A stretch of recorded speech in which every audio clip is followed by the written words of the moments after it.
শরীরের মাংসকে হাড্ডি করে আর রক্ত পানি করে তিলে তিলে গড়া আমার সন্তানকে যদি কেউ বিন্দু পরিমাণ অবহেলা করে, তাকে আমি আমার জীবন থেকে মৃত ঘোষণা করব।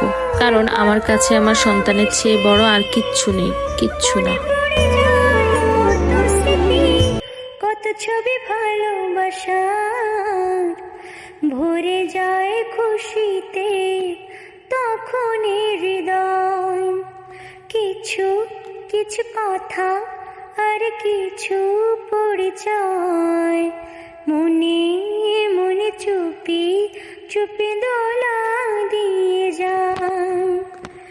এইভাবে যদি কেটে যায় চিরদিন, রঙে রঙে যদি হয় মনটা রঙিন, স্বপ্নের দিন যখন আসে আপনজনের ছোঁয়ায় ভরে যায় খুশিতে, তখন হৃদয় ভরে যায় খুশিতে, তখন হৃদয় কিছু কিছু কথা আর কিছু পরিচয় মনে মনে চুপি চুপি দোলা দিয়ে যায়।